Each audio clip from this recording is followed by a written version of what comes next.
Recipe chocolate fudge. இந்த ரெசிபிக்கு நான் வால்நட் யூஸ் பண்ணியிருக்கேன். 6 to 8 பீசஸ் வால்நட் எடுத்துக்கோங்க. அது இந்த மாதிரி சின்ன சின்னதாக சாப் பண்ணி வச்சுக்கோங்க. சாக்லேட் ஃபட்ஜுக்கு கண்டிப்பாக வால்நட் தான் யூஸ் பண்ணணுன்ட்டு இல்லை, நம்ம ஏதாவது ஒரு நட் வெரைட்டி யூஸ் பண்ணிக்கலாம். கேஷ்யூ, பிஸ்தா, பாதாம் அந்த மாதிரி எது வேணாலும் நீங்கள் யூஸ் பண்ணிக்கலாம். இதுக்கு ஆல்டர்னேட்டாக டார்க் சாக்லேட் பார் இதே மாதிரி குட்டி குட்டியாக சாப் பண்ணி வச்சுக்கோங்க. இந்த வீடியோவில் நான் யூஸ் பண்ணியிருக்கிற இன்க்ரீடியன்ஸோட எல்லா கரெக்ட் குவான்டிட்டியும் வீடியோ எண்டில் டிஸ்பிளே பண்ணியிருக்கேன். மறக்காமல் ஃபுல் வீடியோ பாருங்கள். இப்போது ஒரு ட்ரை பேனில் 2 டேபிள் ஸ்பூன் பட்டர் எடுத்துக்கோங்க.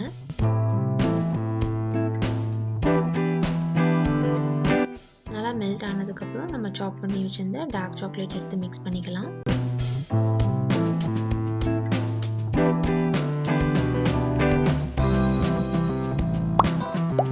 டார்க் சாக்லேட் பட்டர் கூட நல்லா மெல்ட் ஆகி மிக்ஸ் ஆனதுக்கப்புறமா கண்டென்ஸ்டு மில்க் ஆட் பண்ணிக்கோங்க.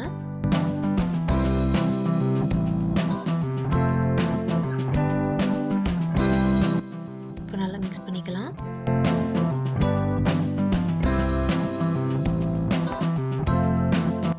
சாக்லேட்டுன்றது எல்லாத்துக்குமே கண்டிப்பாக ரொம்ப பிடிக்கும்.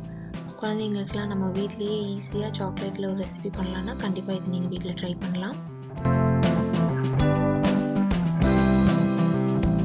நல்லா மிக்ஸ் பண்ணிகிட்டே இருங்க.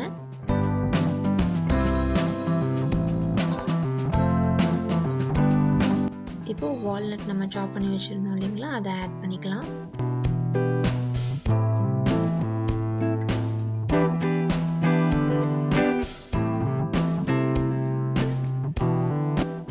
நட்டும் சாக்லேட் கூட நல்லா ஜெல் ஆகிற மாதிரி மிக்ஸ் பண்ணிக்கோங்க.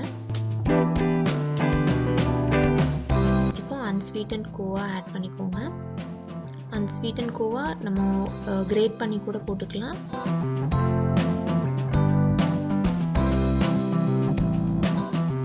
இது நல்லா மிக்ஸ் பண்ணிகிட்டே இருந்தீங்கன்னா இந்த மாதிரி நான் ஸ்டிக்கி கன்சிஸ்டன்சியில் வரும். இப்போ இது ரூம் டெம்பரேச்சர் ஆகிறதுக்கு வெயிட் பண்ணுங்கள். ஒரு ட்ரே எடுத்துக்கோங்க. இதில் பட்டர் பேப்பர் ஸ்ப்ரெட் பண்ணிக்கலாம்.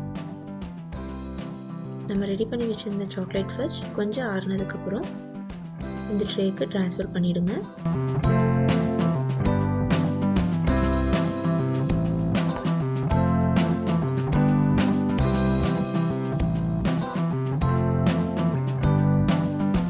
இந்த ட்ரேயில் நல்லா ஃபில் ஆகிற மாதிரி ஸ்ப்ரெட் பண்ணிக்கோங்க சாக்லேட்டை.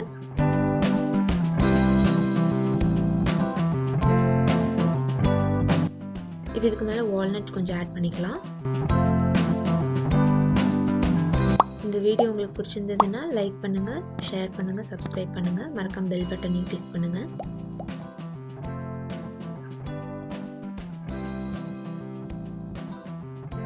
சாக்லேட்டில் நட்ஸ் எல்லாம் நல்லா செட் ஆகிற மாதிரி ப்ரெஸ் பண்ணி விட்டுக்கோங்க. இப்போ இதை நம்ம ஒரு 2 to 3 hours ரெஃப்ரிஜரேட் பண்ணலாம். ஃப்ரீசரில் வைக்க வேண்டாம், ஃப்ரிட்ஜில் வச்சு கூல் பண்ணால் போதும். இப்போ 3 hours கழிச்சு எடுத்து பார்க்கலாம். நல்லா செட் ஆகிருக்கு.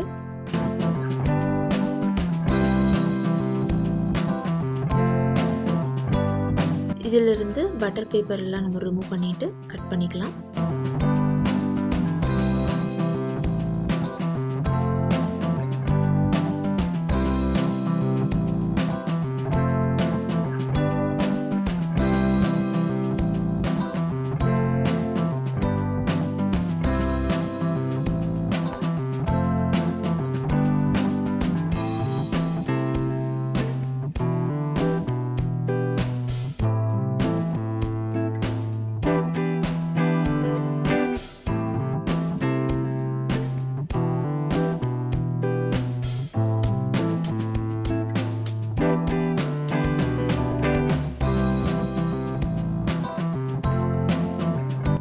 சூப்பரான yummy சாக்லேட் ஃபட்ஜ் ரெடி.